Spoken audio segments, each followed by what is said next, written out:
السلام علیکم پیارے بچوں، آج میں ایک نئی کہانی کے ساتھ پھر حاضر ہوں۔ یقیناً یہ کہانی بھی آپ کو پچھلی کہانی کی طرح پسند آئے گی۔ اس کہانی کا نام ہے جب کچھوا اڑا۔ یہ کہانی بھی ایک سبق آموز کہانی ہے۔ تو کہانی کچھ اس طرح شروع ہوتی ہے کہ آج سے بہت پہلے کی بات ہے کہ کسی تالاب کے کنارے ایک کچھوا رہتا تھا۔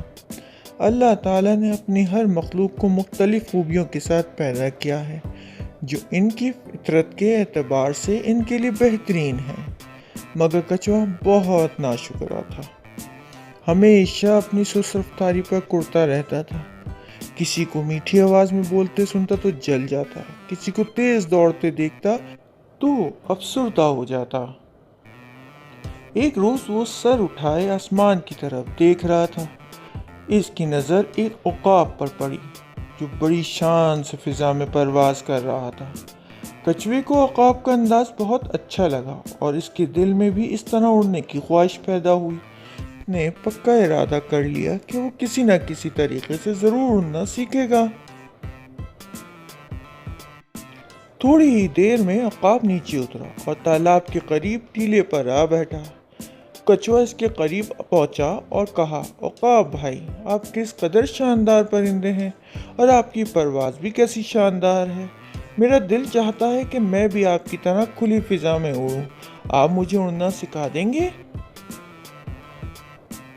عقاب نے چونک کر کچھوے کو دیکھا اور اس کی بات غور سے سنی اور دنگ رہ گیا۔ حیرت سے بولا کہ بھائی، تم کیسے اڑ سکتے ہو؟ نہ تو تمہارے بازو ہیں اور نہ تمہارے پر۔ کچھوے نے اس کی بات انسنی کر دی اور اڑنا سیکھنے کی ضد کرتا رہا۔ عقاب نے دیکھا کہ کچھوا تو بہت ضدی اور کسی صورت مانتا ہی نہیں، تو اس نے اسے پنجوں میں دبایا اور خاصی بلندی پر لے جا کر یہ کہہ کر چھوڑ دیا کہ اپنے بازو تیزی سے چلائے۔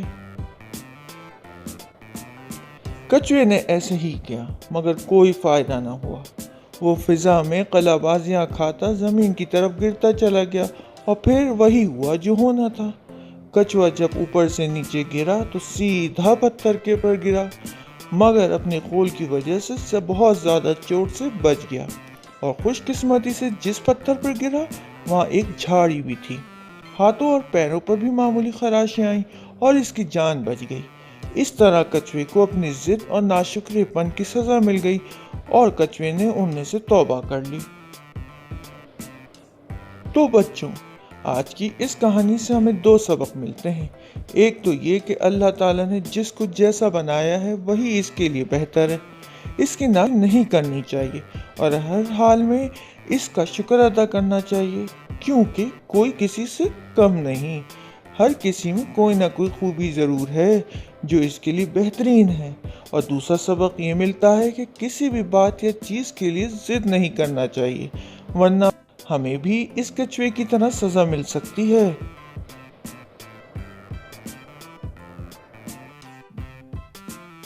تو بچوں، جیسا کہ آپ کو پتا ہے کہ ہر کہانی کے آخر میں ہم مشکل الفاظ دیتے ہیں۔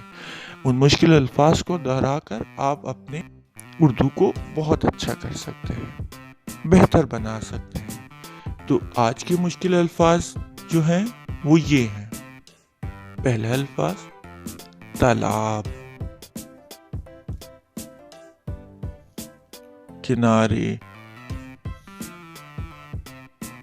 کچھوا،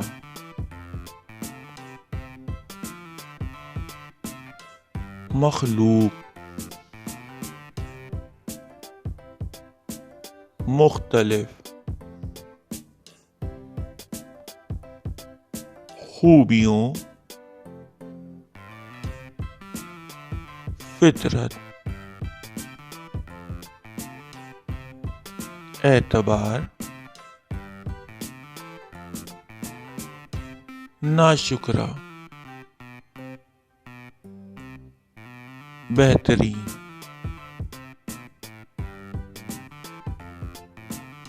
سست رفتاری، کرتا،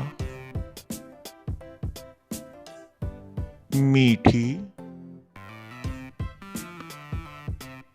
تیز دوڑتے افسردہ آسمان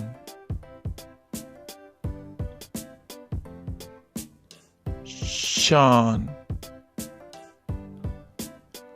عقاب پرواز فضا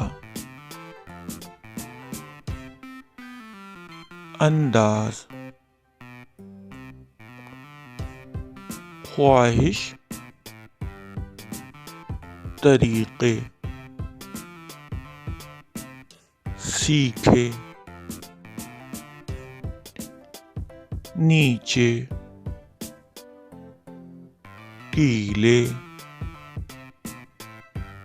قریب شاندار پرندے چونک دیکھا ڈنگ حیرت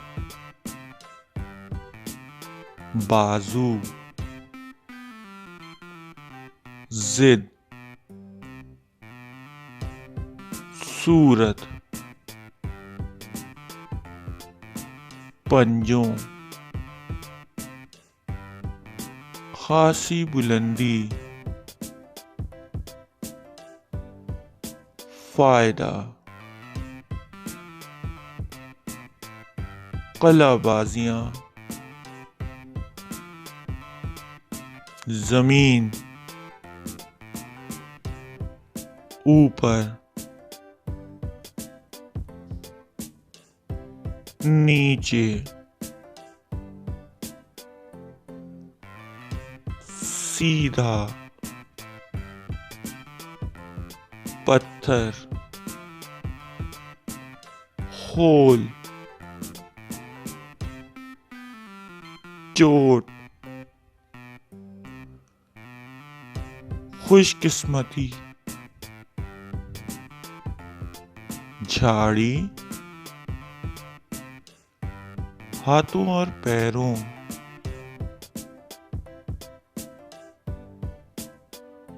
معمولی خراشیں سزا توبہ سبق شکر ادا چیز دوسرا خوبی ہر حال چاہیے. تو بچوں، مجھے امید ہے کہ آج کی کہانی بھی آپ کو پسند آئی ہوگی اور یقیناً آپ نے اس سے کچھ نہ کچھ ضرور سیکھا ہوگا. اگر آپ کو یہ کہانی پسند آئی ہے تو اس کو لائک کرنا ضرور نہ بھولیے گا اور سبسکرائب کرنا اور شیئر کرنا بھی نہ بھولیے گا. اور اگر آپ کوئی نئی کہانی سننا چاہتے ہیں تو ضرور کمنٹس میں مینشن کریے گا تاکہ میں آپ کو وہ آپ کی پسند کی کہانی ضرور سناؤں. تو نئی کہانی کے لیے جب تک کہ اللہ حافظ.